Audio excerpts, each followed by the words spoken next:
ഒരുത്തനവിടെ കൈപൊക്കി 6 billion എന്ന് പറഞ്ഞു. ഇത് കേട്ടതും അവിടെയുള്ള എല്ലാത്തിന്റെയും വായ അടഞ്ഞുപോയി. അവിടെയുള്ള എല്ലാവരും അത് ആരാണെന്ന് പറഞ്ഞ് അറിയാൻ വേണ്ടി അവനെ തിരിഞ്ഞു നോക്കി. അവന്റെ പേരാണ് ബാറൂൺ ഗാംബിനോ.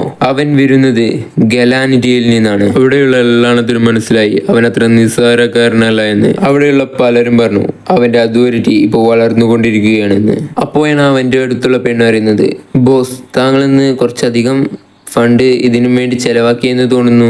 ഞാനിവനെ ക്യാപിറ്റലിലോട്ട് പറയാനായിക്കാനാക്കി എത്തിയിരിക്കുന്നത്, കാരണം അവിടെ ഇവന് നല്ല വിലയുണ്ടാകും. അപ്പോൾ അവൾ പറഞ്ഞു, ഇനി നീ ഇവനെ റീസെൽ ചെയ്താൽ തന്നെ ആ 6 ബില്യൺ നിനക്ക് കിട്ടുമെന്ന് എനിക്ക് ഒരു പ്രതീക്ഷയുമില്ല. ഇത് കേട്ട് ബാറൂനൊക്കെ ദേഷ്യം വന്നു. കിറ്റി, ഇനി നീ ഒരക്ഷരം മിണ്ടിയാൽ നിനക്ക് പോകാനൊരു സീറ്റമില്ല എന്ന് പറഞ്ഞിട്ടാ ഞാൻ നിന്നെ എൻ്റെ ഒപ്പം കൂട്ടിയത്.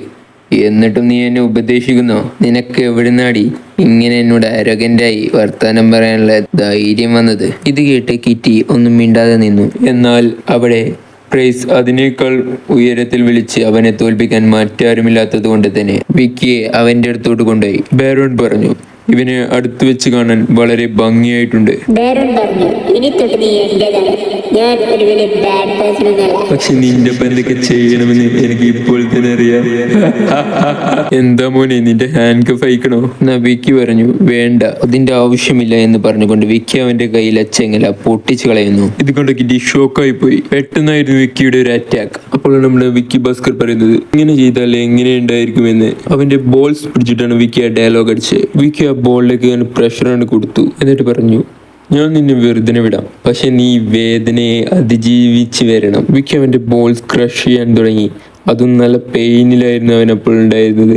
അവൻ കിറ്റി എന്നെ ഹെൽപ്പ് ചെയ്യ് പ്ലീസ് കിറ്റി എന്ന് പറഞ്ഞപ്പോഴാണ് അത് വിക്കി പൊട്ടിച്ച് കളഞ്ഞവനെ കൊന്നു കളഞ്ഞത്. വിക്കി പറഞ്ഞു, കണ്ടിട്ട് ഞാൻ ജയിച്ചെന്നാ തോന്നുന്നത്. വിക്കി അവന്റെ ഡെമ്മി എയർ എടുത്തപ്പോൾ തന്നെ കിറ്റിക്ക് ഏകദേശം കാര്യം മനസ്സിലായി. വിക്കി ഭാസ്കർ വില്ല, ഡെപ്യൂട്ടി കൗൺസിലർ ഓഫ് 100 സിറ്റി. ഇവൻ ഇവിടെ എത്തണമെങ്കിൽ അതിന്റെ അർത്ഥം ഇവിടെ നിന്നാരും ഇന്ന് ജീവനോടെ പുറത്തേക്ക് പോയില്ല എന്ന. അപ്പോഴാണ് ചുവ മനസ്സിൽ ചിന്തിക്കുന്നത്, ഡെപ്യൂട്ടി കൗൺസിലർ എന്തോ വലുതായി ചെയ്യാൻ പോവാണ്. അപ്പോഴാണ് വിക്കി പറയുന്നത്, സർക്കിൾ അല്ലേ? ഈ സ്ഥലത്തിന് സ്യൂട്ടബിളായ പേര് തന്നെയാണ് നിങ്ങൾ ഇങ്ങോട്ട് വെച്ചിട്ടുള്ളത്. ഇവിടെ ഇരിക്കുന്ന ആരും ഇന്ന് ജീവനോടെ പുറങ്ങ് ലോകം കാണില്ല. അത് നിങ്ങൾ ആദ്യം മനസ്സിലാക്കേണ്ടതാണ് എന്ന് വിക്കി ഭാസ്കർ അവരോട് എല്ലാവരുമായി പറയുന്നു. അപ്പോഴാണ് പ്രോഗ്രാം കണ്ടസ്റ്റ് ചെയ്യുന്ന ആൾ അറിയുന്നത്, നീ ഡെപ്യൂട്ടി കൗൺസിലർ എന്ത് തേങ്ങയും മണ്ണങ്ങട്ടെ ആവട്ടെ, പക്ഷെ ഈ ടൈം നിന്റെ അടുത്ത് വെപ്പണില്ല, എല്ലാവരും അവനെ കൊല്ല് എന്ന് പറഞ്ഞുകൊണ്ട് ആളെ അയക്കുന്നു. എല്ലാണും അടുത്തോട്ടെത്തിയപ്പോൾ തന്നെ വിക്കി അവൻ്റെ അടുത്തുള്ള ബെൽസബം ഉപയോഗിച്ച് എല്ലാത്തിനും കൊന്നു കളയാണ്. അവൻ പറയുന്നു, റെഡ് ഹൊറിഫൈങ് ഓറ, അതിൻ്റെ അർത്ഥം ഇവൻ ഗ്രാഡിയേറ്റർ ആണോ? ആ സമയം വിക്കിയോടൊപ്പം ഫൈറ്റ് ചെയ്യുന്നവൻ ഒരു വലിയ ചെയിൻ ഉപയോഗിച്ചാണ് ഫൈറ്റ് ചെയ്യുന്നത്. പക്ഷേ വിക്കി ബെൽസബം ഉപയോഗിച്ച് അവനെ 2 കഷ്ണമാക്കി കളയുന്നു. അപ്പോഴാണ് മറ്റവൻ ആലോചിക്കുന്നത്, ഭാസ്കർ വില്ല ഒരിക്കലും ഇങ്ങോട്ടൊരു സ്ഥലത്തേക്ക് ഒരു ഗ്ലാഡിയേറ്ററിനെ അയച്ചില്ല. കാരണം ഗ്ലാഡിയേറ്റർ എന്ന് പറഞ്ഞാൽ അത് ഭാസ്കർ വില്ലൻ്റെ ഒരു അൾട്ടിമേറ്റ് വെപ്പണാണ്. അവർ നേഷൻ പരമായ കാര്യങ്ങൾക്കേ ഉള്ളൂ ആ സ്ട്രെങ്ത് ഉപയോഗിക്കൽ. ചുവ പറയുന്നു, ആരെങ്കിലും ചിന്തിച്ചോ ഡെപ്യൂട്ടി കൗൺസിലറിന്റെ സ്പോർട്സ്മാൻഷിപ്പ് ഇത്രത്തോളം ഉണ്ടാവുമെന്ന്? അപ്പോഴാണ് അവന്റെ ശ്രദ്ധ ചുവാവയുടെ അടുത്തേക്കായത്. അവൻ ചെന്ന് ചുവാവനെ ഹോസ്റ്റേജായി വെക്കുന്നു. എന്നിട്ട് പറഞ്ഞു, ഡെപ്യൂട്ടി കൗൺസിലർ ഇങ്ങോട്ട് നോക്ക്, നീ നിന്റെ വെപ്പൺ ഡ്രോപ്പ് ചെയ്ത് ഇപ്പോൾ തന്നെ സറണ്ടർ ചെയ്തോ, അല്ലെങ്കിൽ ഞാൻ ഇവനെ കൊന്നു കളയും. അങ്ങനെ നീ ചെയ്തിട്ടില്ലെങ്കിൽ നിന്റെ അനുയായിയുടെ തല ഞാൻ എടുക്കും. വേഗം നീ ഞാൻ പറയുന്ന കാര്യം ചെയ്യാൻ നോക്ക്. ഡെപ്യൂട്ടി കൗൺസിലർ, നിങ്ങൾ എന്നെ പറ്റി ചിന്തിക്കണ്ട, നിങ്ങൾ നിങ്ങളെ കാര്യം നോക്കി എല്ലാം ചെയ്യുക. അത് കേട്ട് അവൻ പറയുന്നു, ഈ ബാസ്റ്റഡ്, നിനക്ക് എത്ര ധൈര്യം ഉണ്ടെങ്കിൽ നീ ഇങ്ങനെ ഡയലോഗ് അടിക്കും? നിന്റെ ജീവനൊരു കൈ തുമ്പിലോടാ. ഇൻജസ്റ്റിസ്, അതേമാതിരി ഇവിടെ നടക്കുന്ന തെറ്റുകൾ എല്ലാം ഇന്നത്തോടെ ഇവിടെ നിന്ന് ഇല്ലാതാകണം. അതുപോലെ ഞാൻ എൻ്റെ സീനിയറിൻ്റെ മേലെ ഒരു ബേർഡനായി തുടരാൻ ഞാൻ ആഗ്രഹിക്കുന്നില്ല. നിന്റെ വേർഡ്സ് നിന്റെ മുഖത്തോട്ട് ഒരിക്കലും സ്യൂട്ട് ആവണമല്ലോടാ. സെക്രട്ടറി ചുവാവോ, നീ ഗ്രേറ്റ് ലോയൽറ്റിയാടാ ഇപ്പോൾ കാണിക്കുന്നത്. പക്ഷെ നീ പേടിക്കണ്ട, ഞാൻ ഭാസ്കർ വില്ലയിൽ നിന്ന് ഇറങ്ങിയപ്പോൾ തന്നെ ഞാൻ ബെട്രാക്കിൻ്റെ കയ്യിൽ നിന്ന് ഒരു ട്രം കാർഡ് വാങ്ങിയിട്ട് ഇറങ്ങിയത്. ഇത് കണ്ടതും ആ ഓഡീഷൻ ഓണർ പറഞ്ഞു, എന്ത് ഒരു ഫ്ലൂട്ടോ? നീ അതുകൊണ്ട് എന്താണ് ചെയ്യാൻ കരുതിയിരിക്കുന്നത്? വിക്കി ആ ഫ്ലോട്ട് ഉപയോഗിച്ചു. അതിൻ്റെ സൗണ്ട് എന്ന് പറഞ്ഞാൽ അതിശക്തമായിരുന്നു. അതാർക്കും താങ്ങാൻ സാധിച്ചില്ല. ഓഡീഷൻ്റെ കണ്ടസ്റ്റന്റ് പറയുന്നു, ഒന്നും സംഭവിച്ചില്ലല്ലോ, അതിൻ്റെ അർത്ഥം നീ ഞങ്ങളെ പേടിപ്പിക്കായിരുന്നില്ലേ? ഒരു ഗ്രാഡിയേറ്ററിനോട് ഒന്നും ചെയ്യാൻ കഴിയില്ല. പെട്ടെന്നായിരുന്നു ഇത് സംഭവിച്ചത്. അവൻ്റെ ഉടലിൽ നിന്ന് അവൻ്റെ ശിരസ് അങ്ങ് അറുത്ത് മാറ്റപ്പെട്ടു. അതെ, അങ്ങോട്ട് എൻ്റെ ഭാസ്കർ വില്ല ഗ്രാഡിയേറ്റേഴ്സ് അങ്ങോട്ട് സമണായിരിക്കുകയാണ്. അതും വിക്കി ഭാസ്കറിന്റെ ഒരു ഓർഡറിന് വേണ്ടിയാ അവർ ഇത്രയും നേരം കാത്തു നിൽക്കുന്നത്. ഇതൊക്കെ കണ്ട് വിക്കി ചിരിക്കുകയാണ്. പതിയെ പതിയെ ഓരോരുത്തരെ പിന്നാലെ ഓരോരുത്തരായി അങ്ങോട്ട് സമണാകപ്പെടുന്നു. ആ ഭാസ്കർ വില്ല ഗ്രാഡിയേറ്റർ ഫുള്ളായി നിറഞ്ഞിരുന്നു ആ സർക്കസിൽ. അവിടെയുള്ളവരുടെ മനസ്സിൽ, എല്ലാവരുടെയും മനസ്സിൽ ഒന്നായിരുന്നു അപ്പോൾ ഉണ്ടായിരുന്നത്, അവരൊരിക്കലും അതാവരുത് എന്ന്.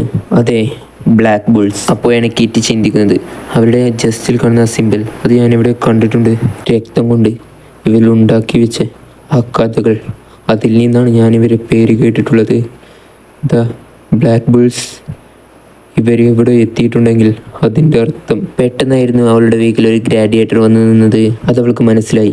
പക്ഷേ അവൾക്കൊരിക്കലും ഇവിടെ വെച്ച് ഇങ്ങനെ മരിക്കാൻ കഴിയില്ല. അപ്പോഴാണ് പെട്ടെന്ന് നമ്മളുടെ വിക്കി ഭാസ്കർ അങ്ങോട്ട് വന്ന് അതിനെ തടഞ്ഞത്. എന്നിട്ട് പറയുന്നു, ഇവളെ വിട്ടേക്ക് എന്ന്. പെട്ടെന്നായിരുന്നു ആ ഗ്രാഡിയേറ്റർ മുട്ടുകുത്തി നിന്നത്. അവനോട് വിക്കി പറഞ്ഞു, എല്ലാത്തിനെയും കൊന്നേക്ക്, ഇവളെ ഒഴികെ. അതുപോലെ സ്ത്രീകൾക്ക് ഒരു പരിഗണന കൊടുത്തേക്ക്. അവർ തെറ്റായി വല്ലതും ചെയ്യുകയാണെങ്കിൽ അവരെയും കൊന്നേക്ക്. അത് കേട്ടതോടുകൂടി ആ ഗ്രാഡിയേറ്റർ അവിടുന്ന് പോകുന്നു. ഹൂഗോ നല്ല പോലെ സെൻസിറ്റീവാണ് മിലിറ്ററി പവറിൽ. പക്ഷെ എനിക്ക് സങ്കടമുണ്ട്, ഈ ഒരു ചെറിയ കാര്യത്തിനു വേണ്ടി ഞാൻ ഈ ബ്ലാക്ക് ബുൾസിനെ ഉപയോഗിക്കേണ്ടി വന്നത്. പിന്നീട് നമുക്ക് അടുത്തിരുന്നത് ഗ്രാഡിയേറ്റേഴ്സ് അവിടെയുള്ള എല്ലാത്തിനെയും കൊന്നു കളയുന്നതാണ്. അവിടെ നിലത്തൊരുത്തൻ അനങ്ങാതെ കിടക്കുന്നുണ്ട്. ഇതൊന്ന് ശാന്തയാൽ ഞാൻ അവിടുന്ന് ഓടിപ്പോണം എന്ന് പറഞ്ഞവൻ കിടക്കുമ്പോഴാണ് അങ്ങോട്ടൊരു ഗ്രാഡിയേറ്റർ വരുന്നത്. അവൻ പറഞ്ഞു, ഞാൻ സിലിണ്ടർ അയക്കണ്, എന്നെ ഹാൻഡ് കഫ് ഇട്ടോ. അപ്പോഴാണ് ആ ഗ്രാഡിയേറ്റർ പറയുന്നത്, ഞങ്ങൾ ഹാൻഡ് കഫുമായി നടക്കാറില്ല. പിന്നീട് എന്തിനാ എക്സിക്യൂഷൻ കൊണ്ടുവന്ന ആൾക്ക് കാല് എന്ന് പറഞ്ഞ് അവൻ്റെ കാല് തന്നെ കട്ട് ചെയ്ത് കളയുന്നു. അപ്പോഴാണ് അങ്ങോട്ട് മറ്റൊരാളുടെ എൻട്രി. അത് വേറെ ആരുമല്ല, വിക്കിയുടെ സ്വന്തം അങ്കിൾ തന്നെ, സാക്ഷാൽ ബ്ലാക്ക് ബുൾ ഓണർ. വിക്കിയുടെ അങ്കിൾ അവനോട് ചോദിക്കുന്നു, നീ സാറ്റിസ്ഫൈഡ് അല്ലേ ബ്ലാക്ക് ബുൾ സ്ക്വാഡിന്റെ പവറിൽ? അതെ അങ്കിൾ, ഞാൻ സാറ്റിസ്ഫൈഡ് തന്നെ. അവൻ്റെ അങ്കിൾ അവനോട് ചോദിക്കുന്നു, നിനക്ക് എന്തെങ്കിലും ആവശ്യമുണ്ടെങ്കിൽ നീ അതൊന്നും കൂടി വിളിച്ചാൽ മതി, ഞാൻ തന്നെ വന്നേക്കാം ആദ്യം. അങ്കിൾ മനസ്സിൽ ചിന്തിക്കുന്നു, വെറുതെയല്ല എൻ്റെ ബിഗ് ബ്രദർ ഹൂഗോ ഇവൻ്റെ കാര്യത്തിൽ ഇത്ര സെൻസിറ്റീവ് ആയിട്ടുള്ളത്. 15-ാം വയസ്സിൽ തന്നെ ഇങ്ങനെയൊക്കെ ചെയ്തു കൂട്ടണമെങ്കിൽ ഇവൻ വലുതായാൽ എന്താവുമെന്ന് ആലോചിച്ചാൽ പോരെ. വിക്കി അവിടുന്ന് അവനൊരു ചെറിയ അർജന്റ് മാറ്റർ ഉണ്ടെന്ന് പറഞ്ഞു പോകുന്നു. ഇത് കേട്ട് അവൻ്റെ അങ്കിൾ ബൂസ്റ്റർ ടെറർ ചിന്തിക്കുന്നു, ഇവനെന്തൊരു ആരോഗ്യൻ്റെ, പക്ഷേ ഇവൻ ഇങ്ങനെ പോകിയാൽ അടുത്ത ക്ലാൻ ഹെഡ് വരെയാകും. പിന്നീട് നമുക്ക് അടുത്തിരുന്നത് വിക്കി ആ ഓഡീഷൻ ക്രഷസ് വെച്ചിരിക്കുന്ന റൂമിലോട്ട് പോകുന്നതാണ്. വിക്കി അങ്ങോട്ട് ചെന്നപ്പോഴാണ് അവൻ ആ ലോക്കർ കണ്ടത്. ഇവിടെയുള്ള എല്ലാ നോബൽസിൻ്റെയും പൈസ സേഫായി വെച്ച ആ ലോക്കർ. അവൻ മനസ്സിൽ ചിന്തിക്കുന്നു, ഇനി 100 സിറ്റിയിലും അതേമാതിരി ഭാസ്കർ വില്ലയിലും ടാക്സിൻ്റെ എണ്ണം കുറക്കാം. പക്ഷേ ഞാൻ ഇങ്ങോട്ട് വന്നിട്ടുള്ളത് അതിനല്ല എന്നാണ്. എന്നിട്ട് വിക്കി അവൻ്റെ അടുത്ത് കിടക്കുന്ന ഒരു സെല്ലിൻ്റെ മുകളിലുള്ള ഒരു ഷീറ്റ് അങ്ങ് മാറ്റുവാണ്. അതിൻ്റെ ഉള്ളിൽ വേറൊന്നുമായിരുന്നില്ല ഉണ്ടായിരുന്നത്, ആ ബാർബേറിയനാണ്. ഒരു ബാർബേറിയൻ എന്ന് പറഞ്ഞാൽ അത്ര നിസ്സാരമല്ല, അവർ അത്രത്തോളം ഡേഞ്ചേഴ്സ് ആണ്. അവൾ അവിടെ കരയുകയായിരുന്നു.